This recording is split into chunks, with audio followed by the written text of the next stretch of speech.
Hello dear friends, this is a video for November 2025. Full moon will be on the 5th of November in Taurus, and the new moon is on the 20th of November and it is going to be in Scorpio. Saturn is until the 22nd in Scorpio, then in Sagittarius. Mercury is in Sagittarius until the 19th, then it is in Scorpio. But from the 10th, it's retrograde. Venus is until the 6th in Libra, then is in Scorpio.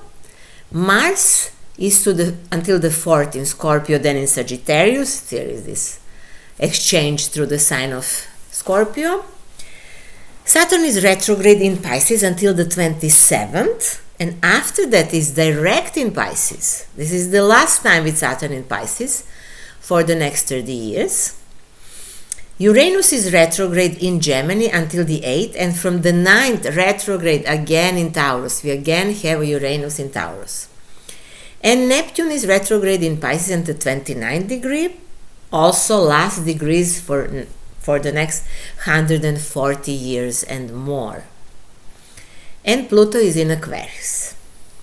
So in November, the Sun is in Scorpio, which opens the issue of the transformation, some deep transformations that are mainly emotional and psychological, but also always when Sun is in Scorpio, the question of money is open, of lending money, borrowing money. Banks are until the Scorpio sign, insurances are until the Scorpio sign.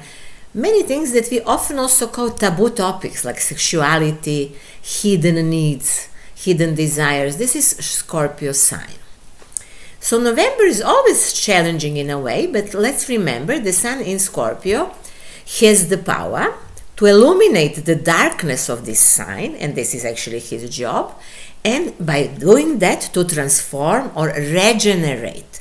This is the deepest transformation or regeneration possible when we have planets in the sign of Scorpio.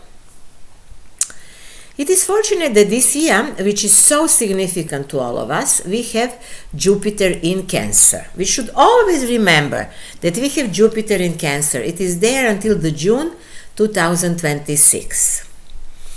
And it means protection, and we really need protection because of this, what is happening on the global level. You know, we see that time is completely critical. Jupiter in Cancer makes a trine to planets in Scorpio.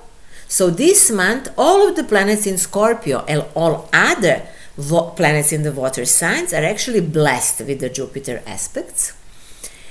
And the transformative processes are now taking place in the world and in ourselves, in each of us, and they are supported by Jupiter, who is our guru and our generous teacher. Let's remember that Saturn and Neptune are back in the sign of Pisces, so there is still this danger of that some unusual disease will appear, or we call pandemic, some sort of that which was planned, but it seems that nothing is happening, and I hope nothing will really happen. November is very special precisely because many planets are changing now direction, that it creates some sort of confusion, and maybe many plans will be disrupted. If it disrupts the plans of those villains, let's call them like that, who cause wars, that's very good, their plans should be interrupted. However, it can also be confusing in the lives of individuals. Uranus returns to the sign of Taurus from the 8th of the month, and we again have this challenging aspect, transit, as we mentioned already, which brings very destructive energies, and we saw that in previous years.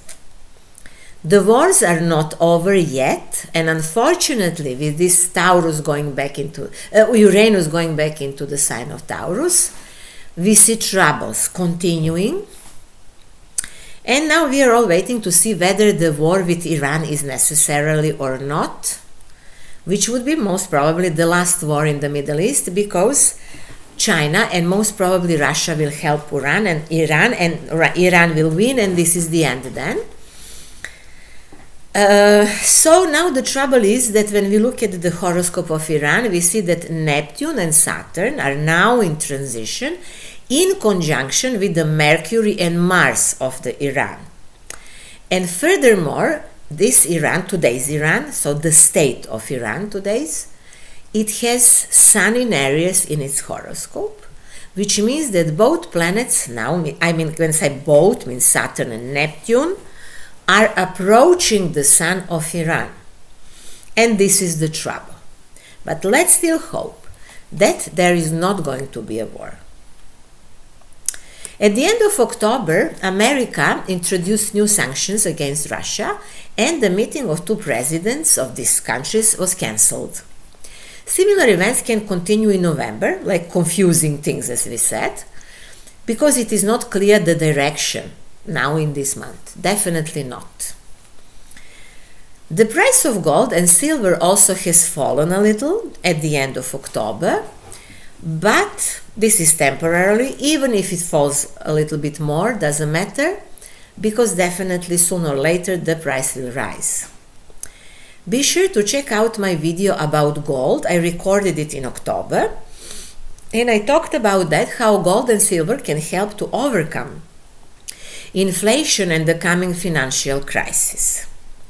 Recently, a video appeared on the internet in which a very rich man, Warren Buffett, spits gold ritually. He was saying a p on gold by saying those words, which is ritual acts. These ritual acts were always done in the history, and those who rule the world, they are using many rituals. He did this underestimation of gold, saying awful things about gold, in order to make the ritual, to make people not to buy it.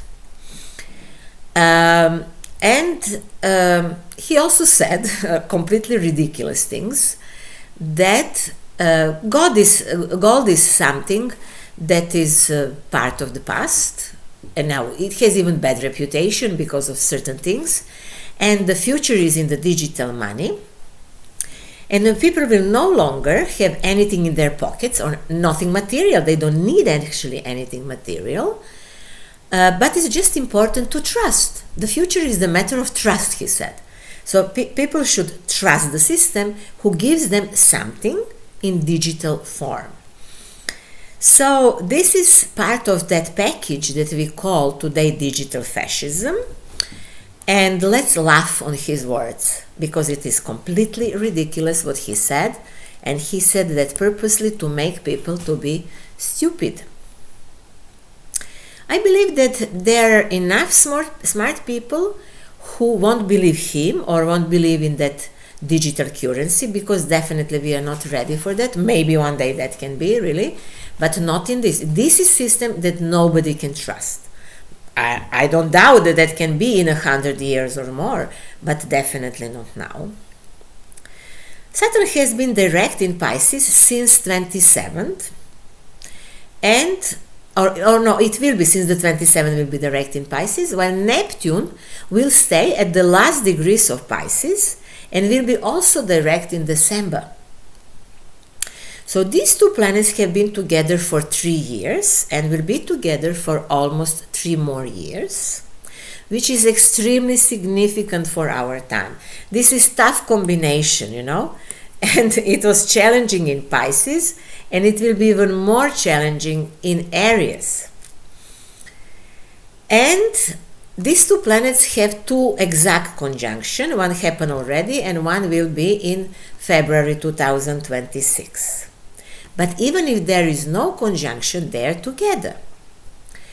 I talked about that in a separate video. The video is conjunction of Neptune and Saturn, something like that. You will find it on my YouTube channel. But I want here to paraphrase Alsvir MacLeod, whom I also quoted in my video that I recorded about gold. This video about gold is also on my channel. So what he said is that as fiat currency disappears, prices will rise as purchasing power will collapse, interest rates will rise, driven by credit risk and inflation, destroying businesses and very base of society, structures of the society. So we have seen that many times before, he said, in history. It's not for the first time, but this currency collapse will now be as a global phenomenon. He said it will also end the entire dollar-based financial system, wiping out the banks and almost the entire derivatives industry across the G7 countries. This is what he said. It's a perfect description of Neptune and Saturn in conjunction, when we see that it must be that the system collapses. So the greatest chaos is ahead for the most indebted countries in the world, and these are the most successful and the richest countries in the world, which is that extremely huge paradox we live in. And still, he said, and I believe it's completely true, even if these countries from G7, the richest countries that everybody wants to be in, even if this is their crisis, it will still be a global phenomenon, so we will all feel it in a way. Although it will be less felt by the countries who do not have dollar and euros, I would say, because euros is there because of the dollar, and about the collapse of dollar we speak already at least 3-4 years in all of those my videos, so you are, of course, I guess, not surprised with this. So this is interesting, and I want to say that basically now happy are those who have nothing because they cannot lose anything. But in a way, many of those who think they have something and they borrow money for that, they will actually also lose nothing because they can lose their debts. Because many people don't have anything, they just have debts. So I think that now the time is coming in the next months when it will be possible to somehow balance the debts. And I would say that because Saturn and Neptune are going to meet in February in Aries, that there can be like some debts could be cancelled or forgiven, or something would happen with the debts, they kind of disappeared. But where, in which extent, I don't know exactly. I'm saying that because it's Aries, in the sign of Aries, this conjunction can be a new start. Like, let's forget about the past. It can be something like that. Reset. On the 1st is the full moon in Taurus, very rich in aspects. And there are many harmonious aspects that foreshadow the culmination or happy ending of something that we started at the end of April this year. It's especially significant for Taurus of the first decade. Taurus people who have planets or ascendant on the first decade. However, during this full moon, there is a problematic and unpredictable opposition of Uranus and Mars. Unfortunately, we always have something, to make a little confusion. And this opposition will be on the first degree of Sagittarius and Gemini, 0 degree actually. In personal life, this also can make a sudden trouble that you need to get rid of something or somebody, and it makes you to have some quick decisions that seem shocking. And on the world level, of course, it can be the same, but a little bit more dangerous because it's a huge thing when these things happening on the world level. The new moon will be in Scorpio on the 20th, and it will be on the 28th degree. Also have a lot of positive aspects, significant trines in the water signs that affect several planets, and Jupiter is also there. Many Scorpios, especially those with the planets in the 2nd and especially 3rd decade of this sign, will begin a new and more meaningful life phase, especially if they follow their intuition. It is the time to create, to do to start maybe even something new, like a new creative profession, to be involved in children, to have children, to work on a spiritual development or self-knowledge. It depends on Scorpio. Of course, there will be challenges because there is also opposition with Uranus that hints at unplanned upheavals. So we see now that the new moon, like the full moon, has the opposition of Uranus and Mars. But during the new moon, Uranus will be at the 29th degree of Taurus, and during the full moon is in Gemini, which is a little lighter. But for us, new moon is important because that settles the stage for the next 6 months. So this means that the next 6 months we will have Uranus in Taurus. It still follows us. We can't get rid of it. And also during the new moon, Lilith is in the conjunction with the Sun and Moon. And I assume that it means, among other things, that it is necessary to stop all this destruction that we are going through as a humanity, which among other things was symbolized by the Uranus transiting through the sign of Taurus in the past 6 years.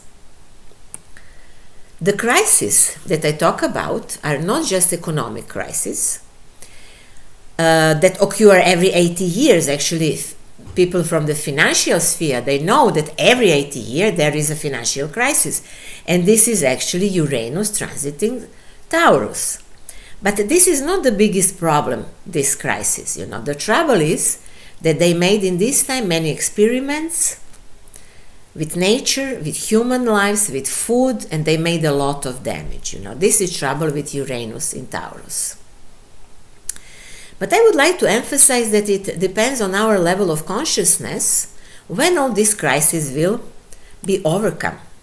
We should not ask when will this end, because it depends on us. Celestial and terrestrial are the same. So what is in heaven, it's on earth. What is at the sky, it's in us. So it's up to us to reflect on our values and to become more responsible towards ourselves and towards the world we live in. November, and to a certain extent the next 3 or 4 months, let's say it like that, is saying that we have another part of the road that awaits us, which is very difficult.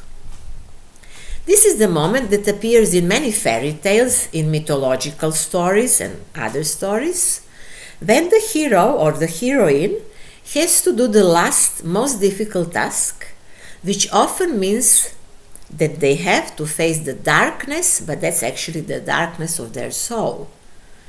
And then they need to be ready to destroy that what they built. It is the moment when the hero of the story has to get rid of his illusions, even though it causes him despair.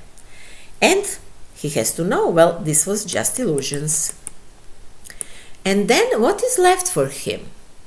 What remains for him is to renounce, to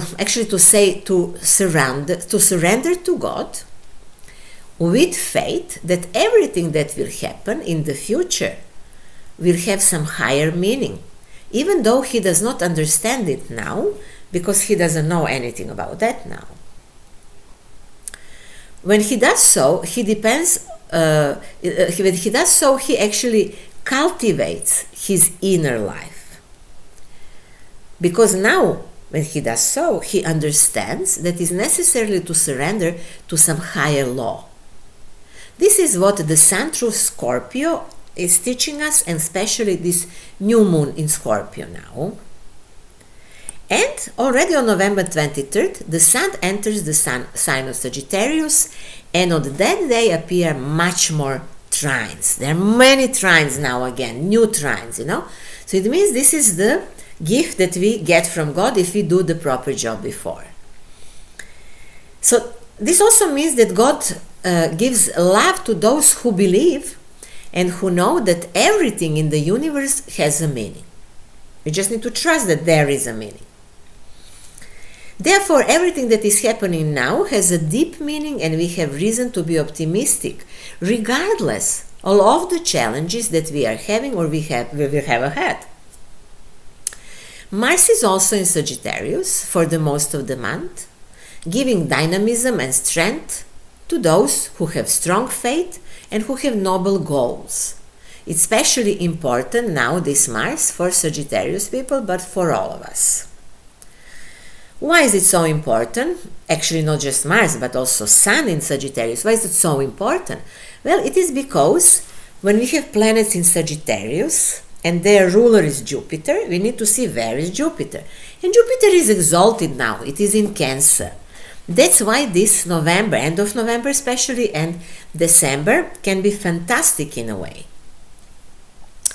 Jupiter in Cancer especially is significant from November 12, because it's going to be retrograde.